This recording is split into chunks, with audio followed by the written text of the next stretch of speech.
حضرت یوسف علیہ السلام کا واقعہ اکثر و بیشتر حضرات کو معلوم ہوگا کہ کس طرح ان کے بھائیوں نے ان کے ساتھ زیادتی کی، اور یہ اس خیال سے کہ ہمارے والد حضرت یعقوب علیہ السلام ان سے زیادہ محبت کرتے ہیں، ان کو اس پر حسد ہو گیا، اور حسد کی آگ میں اس بری طرح جلے کہ آپس میں یہ پروگرام بنا لیا کہ یوسف علیہ السلام کو قتل کر دو، اور قتل کرنے کے نتیجے میں اب وہ تو دنیا سے رخصت ہو جائیں گے، اب اپنے والد کی خالص محبت ہمارے لیے رہے گی۔ اب انہی میں سے کسی نے یہ مشورہ دے دیا کہ بھئی قتل تو نہ کرو، قتل کرو گے تو ایک بہت بڑے جرم کا ارتکاب کرو گے، قتل کا گناہ جو ہے وہ معاف ہونا مشکل ہے، لہذا اس کے بجائے کسی اندھے کنویں میں ان کو لے جا کر ڈال دو، تو دیکھو پھر کوئی اٹھا کے لے جائے گا، کیا کرے گا، کم از کم والد صاحب سے وہ دور ہو جائیں گے۔ اللہ کا کرنا ایسا ہوا کہ انہوں نے کنویں میں ڈالا، اور ایک قافلہ آیا اور اس نے پانی لینے کے لیے ڈول ڈالا، تو حضرت یوسف علیہ السلام اس ڈول میں سوار ہو گئے۔ اب جب ان کو کھینچا تو دیکھا تو لڑکا نظر آ رہا ہے، تو انہوں نے ان کو غلام بنا لیا، غلام بنا کر مصر میں انہیں جا کر بیچ دیا۔ مصر کا جو حاکم تھا اس نے اسے خریدا اور کہا کہ بھئی ہم اس کو اپنا بیٹا بنا لیں گے، اور جب بڑے ہوئے تو ان کی جو اہلیہ تھی عزیز مصر کی، اس نے حضرت یوسف علیہ السلام پر ڈورے ڈالے، اور جب حضرت یوسف علیہ السلام کو اللہ تعالیٰ نے اس آزمائش سے بچایا کہ ایک بڑی صاحب منصب و جمال عورت، اور وہ اپنی طرف گناہ کی دعوت دے رہی ہے، اور حضرت یوسف علیہ السلام جو جوانی کے بھرپور زمانے میں ہیں، اور خود اللہ تبارک و تعالیٰ نے فضل و کرم سے اللہ نے ان کو حسن و جمال ایسا عطا فرمایا تھا کہ اس کی نظیر نہیں ملتی تھی، ایسی آزمائش سے اللہ تعالیٰ نے اس طرح نکالا کہ جب حضرت یوسف علیہ السلام نے دیکھا کہ زلیخا نے جو بیوی تھی عزیز مصر کی، اس نے چاروں طرف جو دروازے تھے ان پر تالے ڈال دیے تھے تاکہ یہ کہیں باہر نہ نکل سکے۔ جب اس نے گناہ کا ارادہ کیا تو حضرت یوسف علیہ السلام باوجود کہ انسان تھے، نوجوان تھے، اور یہ تنہائی کا موقع تھا، لیکن انہوں نے دو کام کیے۔ تو میں عرض یہ کر رہا تھا کہ حضرت یوسف علیہ السلام کے واقعے میں اللہ تعالیٰ نے بہت تفصیل سے بیان کیا ہے سورہ یوسف میں، اور اس کو احسن القصص قرار دیا ہے، بہترین واقعات، تاریخ کا بہترین واقعہ اس کو قرار دیا احسن القصص۔ تو محض قصہ گوئی کے لیے نہیں ہے، محض افسانہ ترازی کے لیے نہیں ہے، بلکہ اس کے ایک ایک قدم پر بڑی عظیم حکمتیں ہیں، عظیم فوائد ہیں، عظیم سبق ہیں۔ اللہ تبارک و تعالی ہمیں ان کو سمجھنے اور ان کے اوپر عمل کرنے کی توفیق عطا فرمائے۔ تو پہلی بات تو یہ کہ یوسف علیہ السلام کو ایسی سخت آزمائش میں ڈالا گیا کہ نوجوان ہیں، بھرپور جوانی ہے، اور اس حالت میں عورت نے تالے ڈال دیے ہیں اور گناہ کی دعوت دے رہی ہے۔ عورت بھی وہ جو اپنی آقا کی بیوی ہے، جس کا ایک ذہن پر ایک انسان کے اوپر ایک رعب بھی ہوتا ہے، وہ ہے، حسن و جمال بھی ہے، اور اس حالت میں وہ دعوت دیتی ہے تالے ڈال کر۔ قرآن کریم نے یہ جملہ ارشاد فرمایا ہے وَلَقَدْ هَمَّتْ بِهِ وَهَمَّ بِهَا، اس نے تو ارادہ کر ہی لیا تھا حضرت یوسف علیہ السلام کے ساتھ گناہ کرنے کا، اس نے تو ارادہ کر ہی لیا تھا۔ وَهَمَّ بِهَا، اور حضرت یوسف علیہ السلام کے دل میں بھی کچھ خیال آنے لگا تھا۔ بشر ہیں، انسان ہیں، نوجوان ہیں، خلوت ہے، دعوت ہے، اس موقع پر ان کے دل میں بھی خیال آنے لگا تھا، ایک وسوسہ جیسا ہوتا ہے۔ اور حضرت حکیم الامت مولانا تھانوی قدس اللہ تعالیٰ سرہ فرماتے ہیں کہ یہ جو خیال تھا یہ ایسا تھا جیسے کہ ایک روزہ دار ہو، گرمی کا روزہ ہو اور حلق میں کانٹے پڑ رہے ہوں، اس وقت کوئی ٹھنڈے پانی کا گلاس لا کر دکھائے اس کو تو کیا ہوگا؟ ایک خیال آئے گا کہ نہیں آئے گا کہ یہ پانی بڑا اچھا ہے اور میرا روزہ ہے اور مجھے پیاس لگی ہوئی ہے، حلق میں کانٹے پڑے ہوئے ہیں، تو خیال تو آئے گا کہ ٹھنڈا پانی کتنا اچھا ہے میرے لیے، لیکن کبھی روزہ نہیں توڑے گا، یہ خیال کبھی نہیں آئے گا کہ روزہ توڑ دوں اس پانی کو دیکھ کر۔ تو وَهَمَّ بِهَا، اس کے معنی یہ ہے کہ دل میں خیال تو آیا، لیکن خیال ایسا تھا جیسے کہ روزے دار کو ٹھنڈا پانی دیکھ کر دل میں خیال پیدا ہو سکتا ہے۔ تو خیال آیا، لیکن لولا ان رأى برہان ربہ، اگر اپنے پروردگار کی نشانی نہ دیکھ لی ہوتی تو اللہ بچائے گناہ میں مبتلا ہو سکتے تھے۔ لیکن اس موقع پر جبکہ اتنے دواعی موجود ہیں، اتنے داعیے، اتنے محرکات موجود ہیں گناہ کرنے کے، حضرت یوسف علیہ السلام نے دو کام کیے اس موقع پر۔ ایک کام تو یہ کہ اپنے رب کو پکارا، یا اللہ میں مبتلا ہو گیا ہوں، بڑی سخت آزمائش میں مبتلا ہو گیا ہوں، اے اللہ مجھے آپ ہی اس سے نکالیں گے۔ تو ایک کام تو کیا دعا، دوسرا یہ کہ دروازوں کی طرف بھاگے، دروازے کی طرف بھاگے،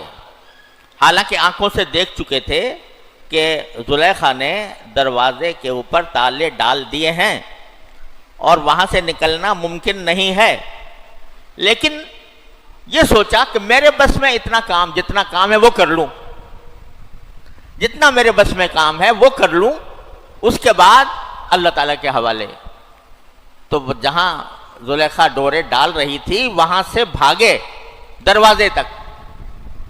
کیوں بھاگے؟ باوجود کہ دیکھ رہے تھے کہ دروازے بند ہیں، اس لیے بھاگے کہ اے اللہ میں نے اپنا جتنے میرے بس میں تھا بھاگنا وہ تو میں نے اتنا تو میں بھاگ لیا،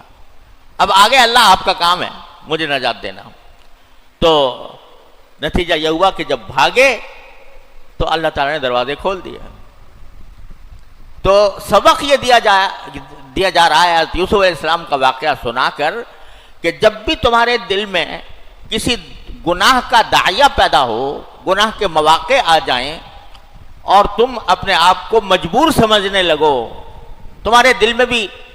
کچھ خواہشیں پیدا ہونے لگیں، دل مچلنے لگے، گناہ کرنے کے لیے دل مچلنے لگے، تو تمہارا کام بھی وہی ہونا چاہیے جیسا کہ یوسف علیہ السلام نے کیا کہ ایک طرف اللہ تعالیٰ کو پکارو، یا اللہ میں ایک بہت سخت آزمائش میں مبتلا ہو گیا ہوں، میرا دل دماغ، میری خواہشات، میرا نفس مجھے گناہ کی طرف دعوت دے رہا ہے، اور ایسے ماحول میں ہوں کہ مجھے بچنا مشکل نظر آ رہا ہے، اے اللہ مگر تیرے لیے کوئی چیز مشکل نہیں، مجھے اس گناہ سے بچا لے، اور جتنا اپنی بس میں ہو اس سے بچنے کے لیے، اس سے بھاگنے کے لیے جتنی اپنی طاقت ہو اس کو پوری خرچ کر دے۔ یہ دو کام کر لے، قدم بڑھائے اور اللہ سے مانگے، تو کیا ہوگا کہ دروازے اللہ تعالیٰ کھول دیں گے۔ یہ سبق دیا جا رہا ہے اس سارے واقعے سے۔ حضرت مولانا رومی رحمۃ اللہ علیہ مثنوی میں اسی واقعے کو بیان کرتے ہوئے فرماتے ہیں کہ گرچہ رخنا نیست عالم را پدید، گرچہ رخنا نیست عالم را پدید، خیرہ یوسف وار می باید دوید۔ کہ اگرچہ تمہارے آنکھوں کے سامنے کوئی رخنا نظر نہیں آ رہا، کوئی بھاگنے کا راستہ نظر نہیں آ رہا، ان گناہوں سے، ان معصیتوں سے، ان ظلمتوں سے جو سارے ماحول پر چھائی ہوئی ہیں،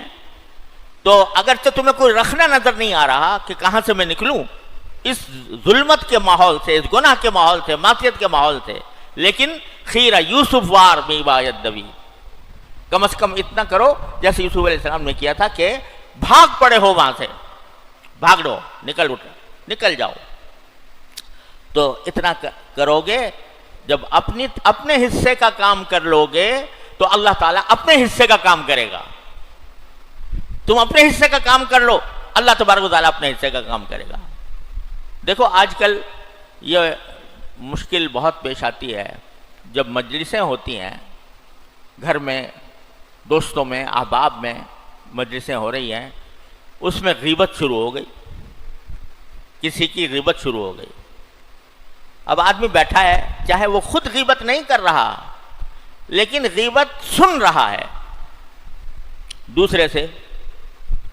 اب یہ جس طرح غیبت کرنا گناہ ہے، اسی طرح غیبت کو سننا بھی گناہ ہے. غیبت کو سننا بھی گناہ ہے. تو اب اگر میں ایک مجلس میں بیٹھا ہوں اور مجلس جو ہے وہ جمی ہوئی ہے، اس میں غیبت کا بازار گرم ہے، غیبتیں ہو رہی ہیں، تو پہلا کام تو انسان کو یہ چاہیے کہ غیبت کرنے والے کو روکے کہ بھائی یہ غیبت ہو رہی ہے، اب کسی اور کوئی اور کام اختیار کرو، یا بات کا موضوع بدلے، جو موضوع ہوا چل رہا ہے اس سے ہٹا کر کسی اور طرف بات کو لے جائے تاکہ غیبت کا دروازہ بند ہو. لیکن اگر ایسا نہ کر سکے آدمی، اس پر قدرت نہ ہو، تو پھر اس کا فریضہ یہ ہے کہ اس مجلس سے اٹھ جائے. قرآن کریم نے فرمایا کہ جب تم کسی ایسی مجلس میں ہو جہاں اللہ کی آیتوں کی تکذیب کی جا رہی ہو، استہزاء کیا جا رہا ہو، فَلَا تَقْعُدُوا مَعَهُمْ،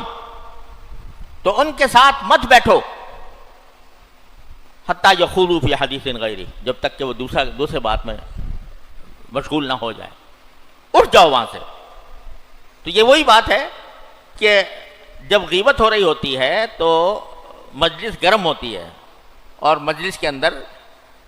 آدمی کا دل چاہتا ہے کہ میں یہاں بیٹھوں، ابھی دوستوں کی مجلس ہے، عزیزوں کی مجلس ہے، اس میں دل چاہتا ہے کہ بیٹھوں. ہو رہی ہے وہاں پر غیبت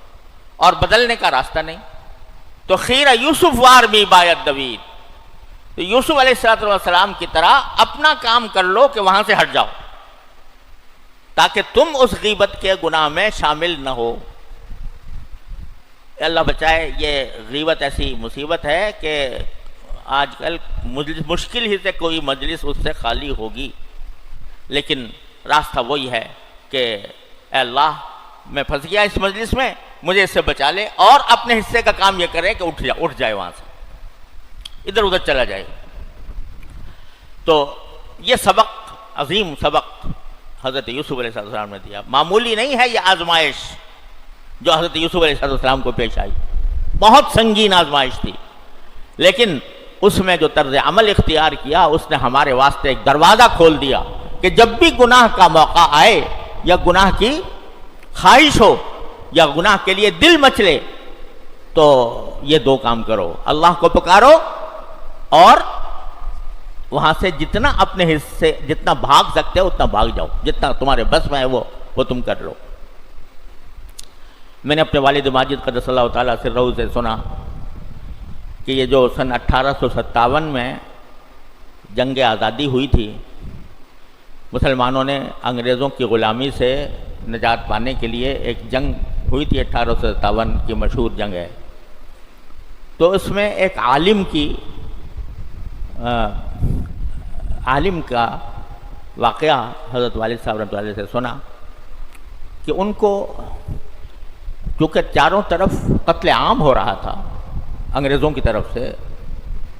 چاروں طرف قتل عام تھا مسلمانوں کا،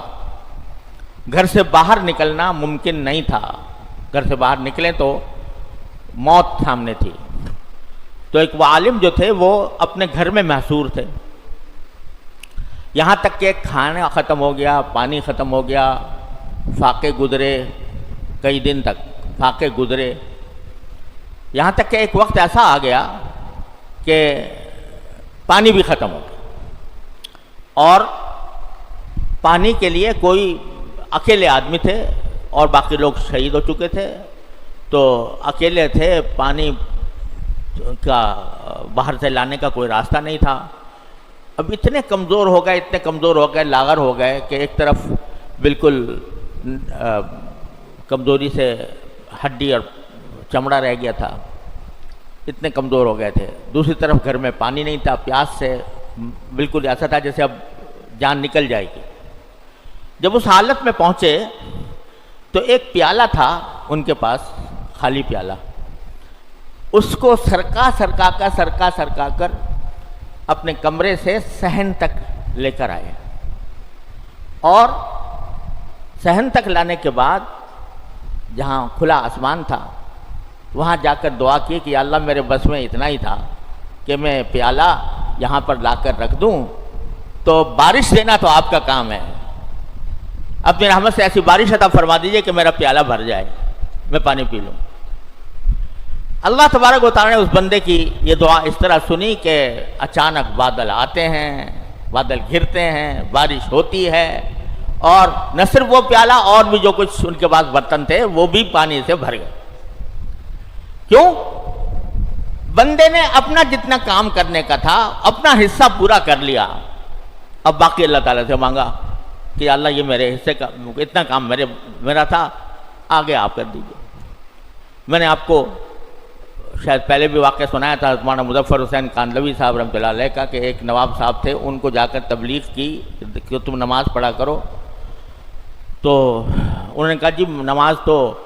پڑھ لوں لیکن مجھ سے وضو نہیں ہوتا، تو حضرت نے فرمایا کہ تم بے وضو ہی پڑھ لیا کرو، بے وضو پڑھ لیا کرو۔ اب وہ ساتھی بھی حیران تھے کہ بھئی تو ان کو بغیر وضو کے نماز پڑھنے کو کیسے کہہ دیا، لیکن اس سے تو یہ کہہ دیا کہ بغیر وضو کے پڑھ لیا کرو۔ پھر باہر آ کر ایک مسجد تھی، اس کے اندر نماز پڑھی، اور نماز پڑھ کے سجدے میں گر گئے اور خوب روئے، اور رو کر یہ کہا کہ یا اللہ میرے بس میں اتنا ہی تھا کہ میں اس سے یہ وعدہ لے لوں کہ وہ نماز پڑھے چاہے بے وضو پڑھے، اب وضو کرانا تمہارا اللہ میاں آپ کا کام ہے۔ روئے اور اللہ تعالیٰ سے فریاد کی کہ اللہ اس کو اتنا میں نے کھڑا تو کر دیا، آگے آپ کا کام۔ جب اگلا دن آیا، ظہر کا وقت آیا، تو وہ نواب صاحب جو تھے انہوں نے دل میں خیال آیا کہ میں نے وعدہ کیا ہے کہ نماز پڑھوں گا، یہ کہا تھا کہ اگلے ظہر سے نماز شروع کروں گا، نماز کا میں نے وعدہ کیا ہے تو چلوں مسجد جا کے نماز پڑھوں، مگر ساتھ ہی دل میں خیال آیا کہ خدا کے بندے ساری زندگی میں پہلی بار نماز پڑھنے جا رہا ہے، آج تو وضو کیا تجھے غسل کر لینا چاہیے۔ تو غسل کر کے پھر گیا مسجد میں، اور جا کر پوری نماز قاعدے کے ساتھ پڑھی، اور نماز پڑھی اور دل اللہ نے بدل دیا۔ تو یہ اپنے حصے کا کام بندہ کر لے اور پھر اللہ کے حوالے کرے، افوض امری الی اللہ ان اللہ بصیر بالعباد۔ یہ بات سکھائی حضرت یوسف علیہ السلام نے کر کے، تو ہمارے لیے ایک بہت بڑا سبق، عظیم سبق تو یہ ہے حضرت یوسف علیہ السلام کی زندگی میں کہ بھائی اپنا حصے کا کام کرو اور دعا کرو۔ جو دین کی طرف نہیں چل رہا وہ تھوڑا سا قدم بڑھائے اور بڑھا کر اللہ سے مانگے، یا اللہ اتنا میں نے کر لیا، آگے آپ مجھ سے کرا لیجئے۔ ممکن نہیں ہے کہ اللہ تبارک و تعالیٰ اس کی دعا کو رد کریں گے جب کوئی بندہ اپنے حصے کا کام کرے۔ یوں تو خیر بھائی ہو نہیں سکتا کہ آدمی مشرق کو جا رہا ہے اور کہتا ہے اللہ میں مجھے مغرب پہنچا دے، لیکن مغرب کی طرف چلے، ایک قدم بڑھائے، 2 قدم بڑھائے، جتنا اس کے بس میں ہے اتنا کرے، اور پھر اللہ کو پکارے کہ اللہ مجھے منزل تک پہنچا دیجیے، تو اللہ تبارک و تعالیٰ اپنے فضل و کرم سے پہنچا دیتے ہیں۔ بس یہ نقطہ یاد رکھیں، آج کی دنیا میں ہمارے سامنے گناہوں کے اتنے تقاضے آتے ہیں کہ آدمی سوچتا ہے کہ اللہ میں اس سارے ماحول سے کس طرح بچوں گا، کس طرح نکلوں گا؟ تو یہ نقطہ یاد رکھو کہ اللہ کو پکارو، اپنے حصے کا کام کر لو، بس پھر دیکھو کہ اللہ تبارک و تعالیٰ کس طرح تمہیں بچاتے ہیں گناہوں سے۔ اللہ تبارک و تعالیٰ اپنے رحمت سے ہم سب کو اس پر عمل کرنے کی توفیق عطا فرمائے۔ تو ایک تو نقطہ یہ تھا حضرت یوسف علیہ السلام کے واقعے میں۔ دوسرا یہ کہ اس پرہیزگاری کی وجہ سے، یعنی گناہ سے بچنے کا جو صلہ ملا ان کو، وہ کیا ملا کہ قید خانے میں ڈال دیا گیا۔ زلیخا نے حضرت یوسف علیہ السلام کو قید خانے میں ڈال دیا۔ اب یہ اتنا عظیم کارنامہ انہوں نے انجام دیا کہ معصیت سے بچنے کے لیے انہوں نے وہ طریقہ اختیار کیا جو ایک اولو العزم انسان کر سکتا ہے۔ صلہ یہ ملا کہ اس میں ڈال دیا قید خانے میں، اور برسوں رہے اس میں قید خانوں میں۔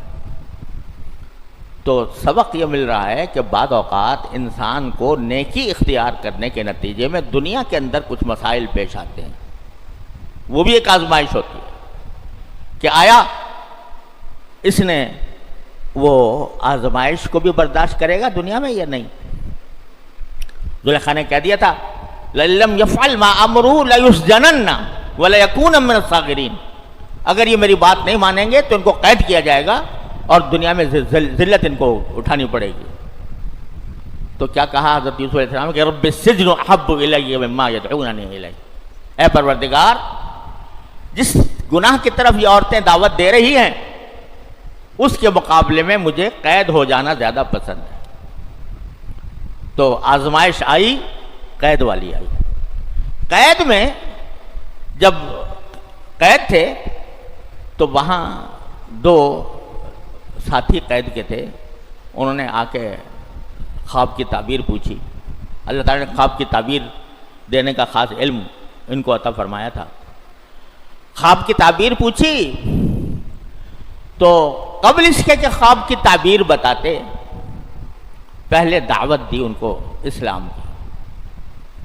کہ اے میرے ساتھ قید ہونے والوں، میں تمہیں دعوت دیتا ہوں کہ یہ جو لوگوں نے شرک اختیار کیا ہوا ہے، بتوں کی بت پرستی لوگ کرتے ہیں، اس سے اپنے آپ کو بچاؤ۔ تو یہ سبق دیا کہ جب بھی کسی انسان کو دوسرے کے ساتھ ملاقات میں موقع ملے تو حق بات اس کو محبت اور پیار سے پہنچانی چاہیے۔ اس کو یہ دعوت دی۔ پھر کہا، پہلے کہہ دیا کہ بھئی الحمدللہ مجھے اللہ تعالیٰ نے خواب کی تعبیر کا علم دیا ہے اور میں تمہیں یہ بتا سکتا ہوں ابھی کہ تمہارے پاس اگلا دن کا کھانا کون سا آئے گا، لیکن میں وہ تعبیر بعد میں بتاؤں گا، پہلی میری ایک بات سن لو، اور وہ یہ کہ بتاؤ جو لوگ دوسرے لوگوں کی پرستش کرتے ہیں، شرک کرتے ہیں، وہ بہتر ہیں یا میرا پروردگار جو واحد قہار ہے؟ انی ترکت ملت قوم لا یؤمنون باللہ، میں ان لوگوں کے مذہب سے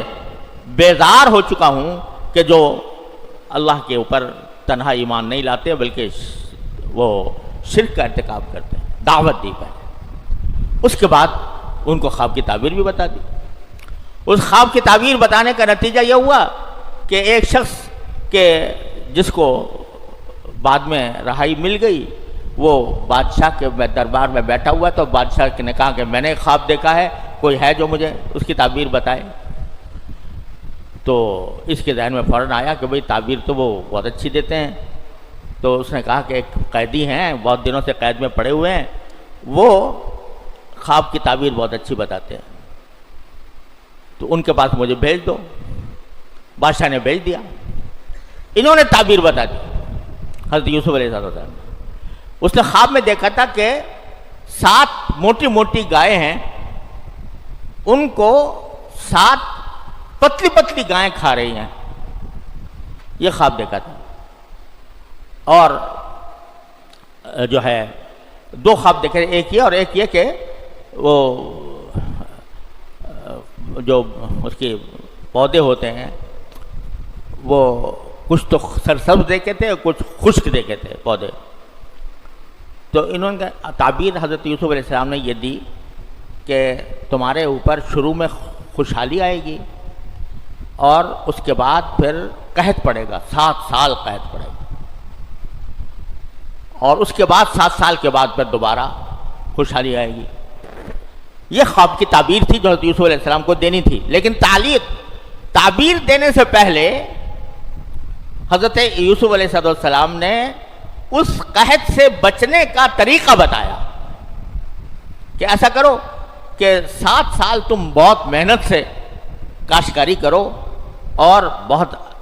زرعی پیداوار تمہاری بہت زیادہ ہو جائے، گندم بہت زیادہ پیدا ہو جائے، اتنا زیادہ کام کرو 7 سال. 7 سال کے بعد تمہارے اوپر قحط آئے گا، تو جتنا تم نے پہلے 7 سال کے اندر جو گندم اگایا ہے تو تھوڑا بہت تو کھا لیا کرو، باقی جو ہے محفوظ رکھو، ذخیرہ کر لو.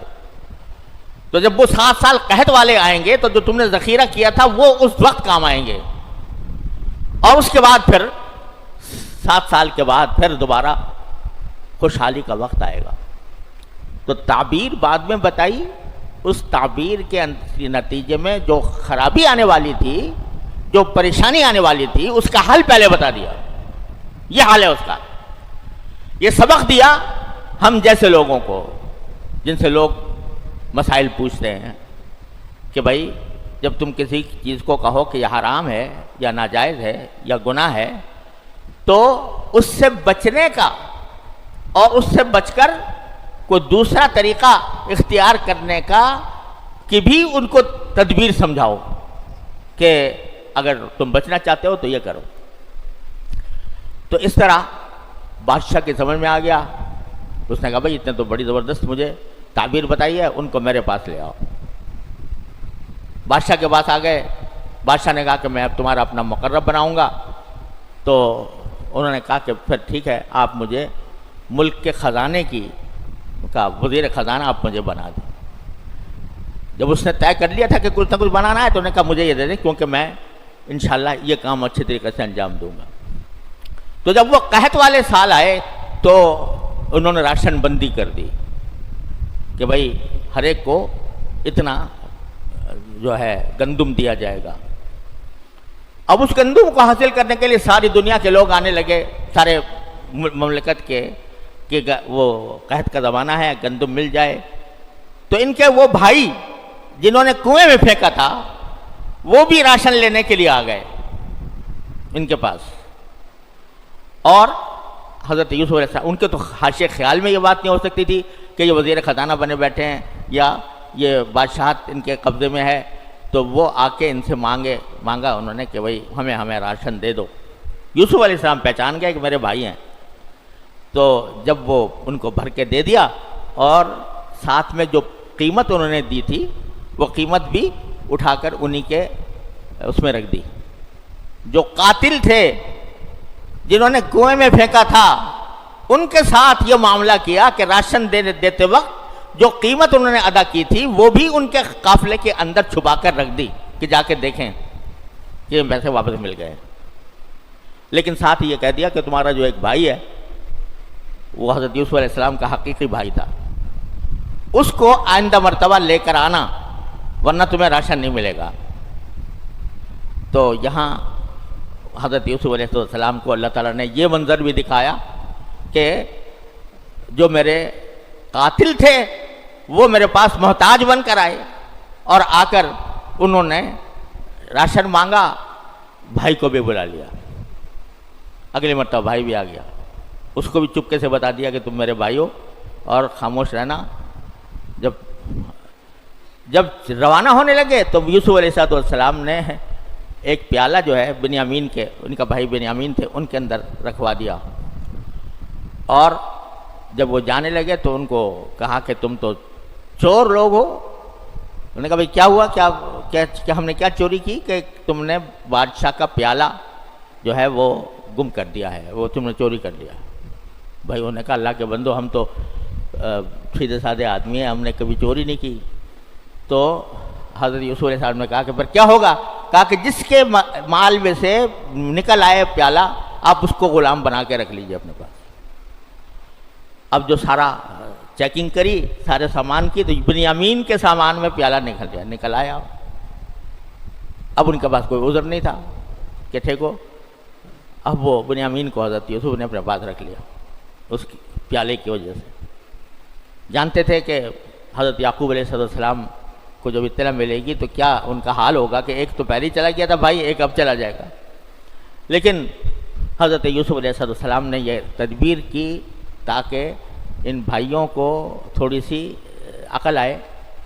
اور یہ پھر دوبارہ جائیں باپ کے پاس، اور اپنے پچھلے کرتوتوں کے اوپر ان کے دلوں میں استغفار اور ندامت پیدا ہو۔ وہاں گئے، حضرت یعقوب علیہ السلام سے کہا کہ جی اس طرح ہو گیا، اور ہم نے تو بڑی عبادت کی تھی بنیامین کی، مگر وہ قید ہو گیا۔ تو اس وقت حضرت یعقوب علیہ السلام نے فرمایا کہ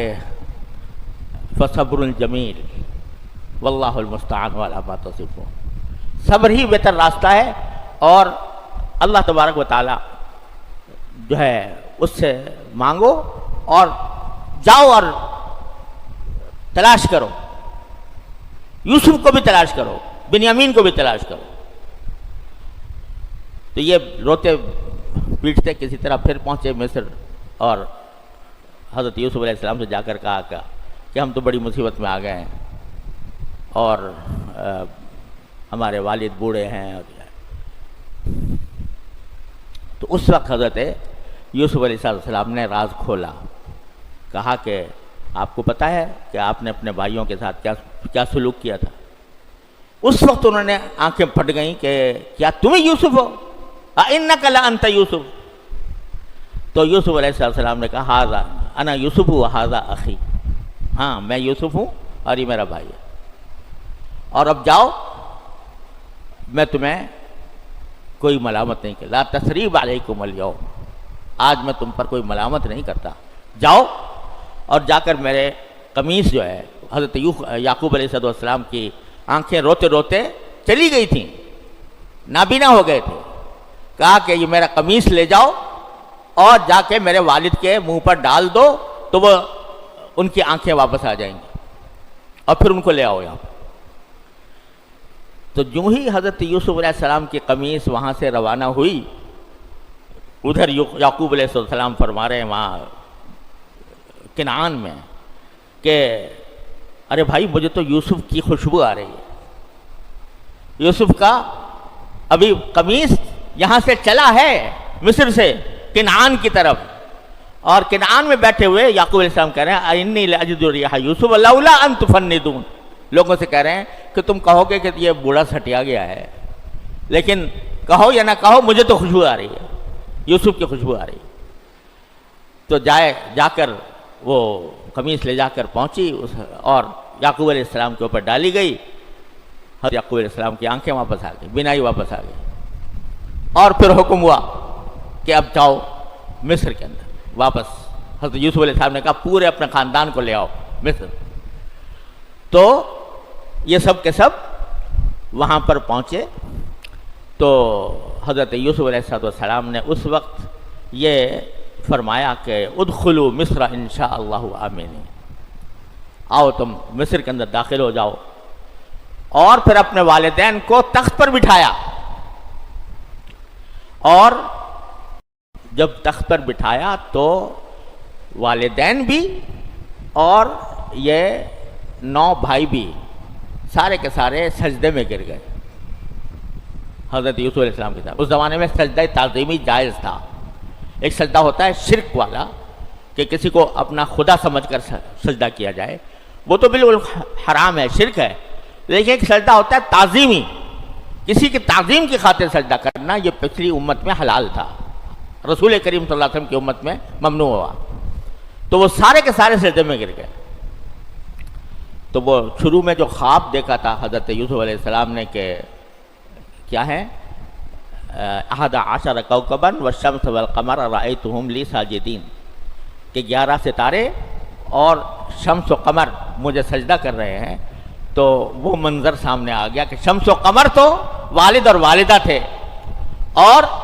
11 ستارے 11 بھائی تھے۔ تو اس وقت حضرت یوسف علیہ السلام نے کہا ھذا تأویل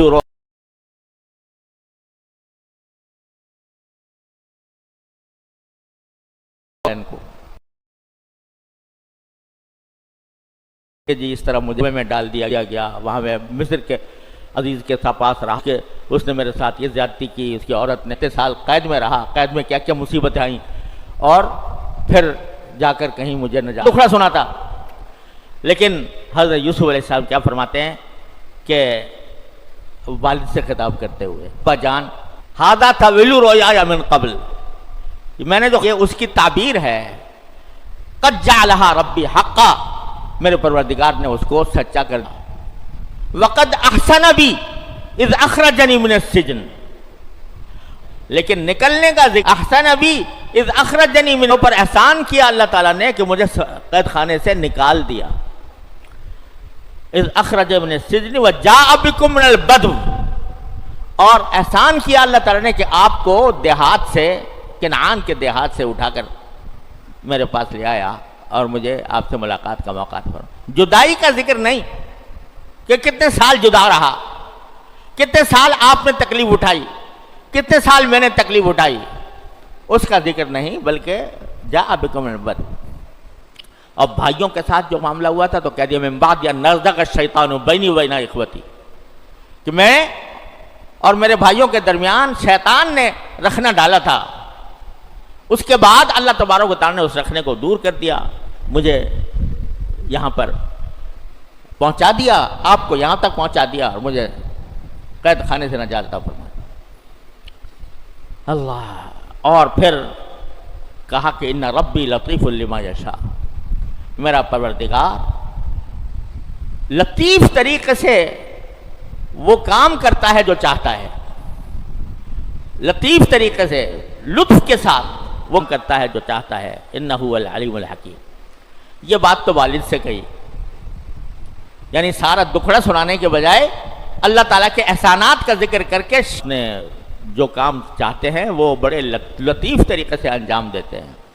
انہ العلیم الحکیم۔ یہ تو والد سے کہا۔ اب اللہ تعالیٰ سے خطاب کیا، کیا؟ ربی قد آتیتنی من الملک وعلمتنی من تعویل الاحادیث، اے میرے پروردگار آپ نے مجھے سلطنت عطا فرمائی۔ بعد میں بادشاہ نے ساری سلطنت ان کو سونپ دی تھی، حضرت یوسف علیہ السلام۔ اے پروردگار آپ نے مجھے سلطنت عطا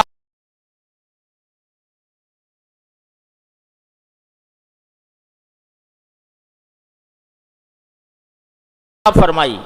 وعلمتنی من تعویل الاحادیث، اور مجھے تعبیر بتانے کا علم عطا فرمایا۔ تو ساری جو اپنا منصب تھا، اپنی شوکت تھی، اپنی بادشاہت تھی، اپنا جو جاہ و جلال تھا، وہ سب یہ کہہ کر کہ اللہ یہ سب آپ کی عطا ہے،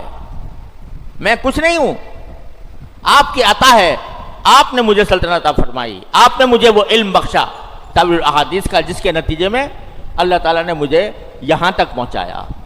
یہ سب آپ کا عمل ہے، میرا ذاتی کچھ بھی نہیں۔ یہ بندگی سکھائی کہ آدمی کو کتنا ہی بڑا منصب حاصل ہو جائے، کتنا بڑا عہدہ مل جائے، سلطنت مل جائے، اور اس کی لوگوں میں شہرت ہو جائے، عزت ہو جائے، جاہ و جلال ہو جائے،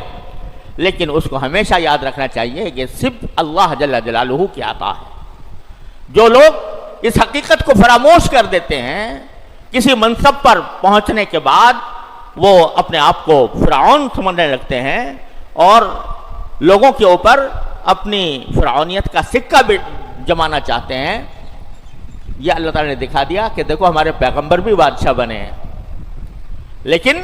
اس طرح بنے ہیں کہ یہ کہتے ہوئے کہ رب قد آتیتنی من الملک، آپ نے مجھے یہ سلطنت عطا فرمائی ہے، میرا اپنے ذات میں میرا کچھ نہیں، آپ ہی عطا کرنے والے ہیں۔ تو جو کوئی اچھائی، جو کوئی شہرت، نیک نامی بندے کو حاصل ہو تو اس کا کام یہ نہیں ہے کہ اس کی گردن اکڑ جائے، اس کا سینہ تن جائے، بلکہ اس کا کام یہ ہے کہ اس کا وہ سر جھکائے اپنے پروردگار۔ دیکھو نبی کریم سرور دو عالم صلی اللہ علیہ وسلم جب مکہ مکرمہ میں فاتح کے طور پر داخل ہوئے ہیں مکہ مکرمہ، وہ مکہ مکرمہ جہاں ان کو تکلیفیں پہنچائی گئیں، اذیتیں دی گئیں، ان کے ساتھیوں کو تپتی ہوئی ریت پر لٹایا گیا، ان کے اوپر گرم سلاخوں سے ان کو داغا گیا، وہاں داخل ہو رہے ہیں فاتح ہونے۔ تو حضرت انس رضی اللہ تعالیٰ عنہ فرماتے ہیں کہ میرے ایسا منظر مجھے آج بھی ایسا لگتا ہے جیسے میری آنکھوں کے سامنے ہے کہ نبی کریم صلی اللہ علیہ وسلم ناقہ قصوہ کے اوپر سوار ہیں اپنی اونٹنی کے اوپر، اور گردن جھکی ہوئی ہے، تھوڑی جو ہے وہ سینے سے لگ رہی ہے، اور زبان مبارک پر یہ آیات ہیں کہ انا فتحنا لک فتحا مبینا، یہ آیتیں ہیں اور تھوڑی سینے سے لگی ہوئی ہے۔ کوئی فاتح ہوتا تو اکڑتا ہوا داخل ہوتا، کوئی ہوتا تو اپنے منصب کا، اپنے فاتح ہونے کا مظاہرہ کرتے ہوئے داخل ہوتا، لیکن ادھر عاجزی ہے اللہ تعالیٰ کے سامنے۔ ادھر یہ ہے کہ جو اپنا ہتھیار ڈال دے گا اسے امن ہے، جو اپنے گھر کا دروازہ بند کر لے گا اسے امن ہے، جو ابو سفیان کے گھر میں داخل ہو جائے گا اسے امن ہے، جو حرم میں داخل ہو جائے گا اسے امن ہے۔ کوئی دوسرا فاتح ہوتا تو خون کی ندیاں بہہ گئی ہوتی مکہ مکرمہ،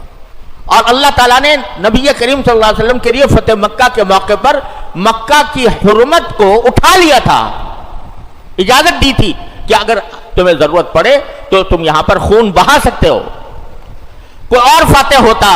تو خون کی ندیاں بہہ جاتی، لیکن یہاں سے اعلان عام ہو رہا ہے، جو ہتھیار ڈال دے اسے امن، جو حرم میں داخل ہو جائے اسے امن، جو ابو سفیان کے گھر میں داخل ہو جائے وہ امن، جو اپنے گھر کا دروازہ بند کر لے اسے امن۔ اس طرح داخل ہوئے نبی کریم صلی اللہ علیہ وسلم۔ تو جب اللہ کا بندہ ہو کر بادشاہ بنتا ہے تو پھر اس کی گردن نہیں اکڑتی، اس کا سینہ نہیں تنتا، وہ اس کی گردن اور جھک جاتی ہے اپنے بارگاہ کے، اللہ تعالیٰ کے بارگاہ میں۔ رب قد آتیتنی من الملک وعلمتنی من تاویل الاحادیث۔ اس کے بعد یہ دعا فرمائی جہاں سے میں نے بات شروع کی تھی، فاطر السماوات والارض انت ولی فی الدنیا والآخرہ توفنی مسلما والحقنی بالصالحین۔ فاطر، اے آسمانوں اور زمین کے پیدا کرنے والے، فاطر السماوات والارض انت ولی فی الدنیا والآخرہ، تو ہی ہمارا کارساز ہے دنیا میں بھی اور آخرت میں بھی۔ جو کچھ ہوا میرے ساتھ وہ سب آپ کی مشیت سے ہوا، اور میرا جو کام بنا وہ آپ کی رحمت سے بنا۔ انت ولی فی الدنیا والآخرہ، یہ الفاظ وہ ہیں جو سینے سے ابلے ہیں، ایسا نہیں کہ زمین ہونٹوں پر آ گئے، یہ سینے سے ابلے ہوئے الفاظ ہیں۔ فاطر السماوات والارض انت ولی فی الدنیا والآخرہ، تو میرا کارساز ہے دنیا میں بھی اور آخرت میں بھی۔ یا اللہ، جب میں قید میں تھا تم بھی میرا کارساز تھا، جب مجھے کنویں میں ڈالا گیا تھا اس وقت بھی تو میرا کارساز تھا، جب تو نے مجھے بادشاہ بنایا اس وقت بھی تو میرا کارساز تھا، اور اب میں آپ کے سامنے دعا کرتا ہوں کہ آخرت پہ بھی آپ میرے کارساز بن جائیں۔ انت ولی فی الدنیا والآخرہ توفنی مسلمن، اے اللہ مجھے مسلمان ہونے کی حالت ہی میں موت دیجئے۔ یعنی اس وقت بھی یہ دھڑکا لگا ہوا ہے کہ کہیں میں بہک نہ جاؤں، کہیں شیطان مجھے راستے سے نہ ہٹا دے۔ تو اللہ میں آپ سے یہ مانگتا ہوں کہ مرتے دم تک میں آپ کا تابع دار رہوں۔ توفنی مسلم، یہ ہر مسلمان کو چاہے وہ کتنا ہی پرہیزگار ہو، کتنا ہی متقی ہو، کتنا ہی پاک باز ہو، اس کو یہ دعا مانگتے رہنا چاہیے کہ یا اللہ مجھے مرتے دم تک اپنا بندہ بنائے رکھیے۔ کیوں؟ اس لیے کہ انسان کے دلوں کو بے راہ ہونے کا اس میں کچھ دیر نہیں لگتی، ذرا سی دیر میں آدمی پھسل جاتا ہے۔ تو اس واسطے اپنے کسی چیز پر بھروسہ نہ کرے کہ میں متقی ہوں، پارسا ہوں، ایمان رکھتا ہوں۔ خدا جانے حدیث میں آتا ہے کہ القلوب بین اصبع الرحمن، انسان کے جو دل ہیں وہ رحمان کے ہاتھ انگلیوں میں ہیں، وہ ادھر پلٹ دے یا ادھر پلٹ دے. تو اللہ بچائے کسی وقت کوئی وقت ایسا آ جاتا ہے کہ اچھا خاصا مسلمان مومن متقی پارسا وہ راہ سے بھٹک جاتا ہے. تو اس لیے اس بادشاہت پر پہنچنے کے بعد، پیغمبری پر پہنچنے کے بعد، اپنے بدخواہوں کے اوپر فتح پانے کے بعد یہ دعا مانگ رہے ہیں کہ توفنی مسلمن، مجھے موت آئے تو آپ کے تابعدار بن کر مروں. اسی لیے بزرگ ہمیشہ یہ دعا کرنے کی تلقین کرتے رہے کہ اللہ تعالیٰ حسن خاتمہ عطا فرمائے. حسن خاتمہ بالخیر ہو. اللہ تعالیٰ ہم سب کا خاتمہ بالخیر فرمائے. توفنی مسلمن والحقنی بالصالحین، اور مجھے نیک لوگوں کے ساتھ شامل کر دی. یہ دعا فرمائی. یہ سارا کام ہونے کے بعد، ساری فتح حاصل ہونے کے بعد، ساری مرادیں پوری ہونے کے بعد، فاطر السماوات والارض انت ولی فی الدنیا والآخرہ توفنی مسلمن والحقنی بالصالحین. اللہ تعالی ہمیں بھی اس دعا کا مورد بنا دے اپنی رحمت سے. ہم بھی دعا کرتے ہیں فاطر السماوات والارض انت ولی فی الدنیا والآخرہ توفنی مسلمن والحقنی بالصالحین. اللہ تعالی ہمارا انجام بھی بخیر فرمائے، ہمیں نیک لوگوں کے ساتھ جا کر قبول فرمائے، ان کے ساتھ ہمیں ہمارا رشتہ جوڑ دے دنیا کے اندر بھی اور آخرت کے اندر بھی. وصلی اللہ تعالی علی خیر خلقہ سیدنا محمد وعلی واصحابہ اجمعین. اللہم صلی علی سیدنا مولانا محمد کما صلیت علی ابراہیم وعلی آل ابراہیم انک حمید مجید.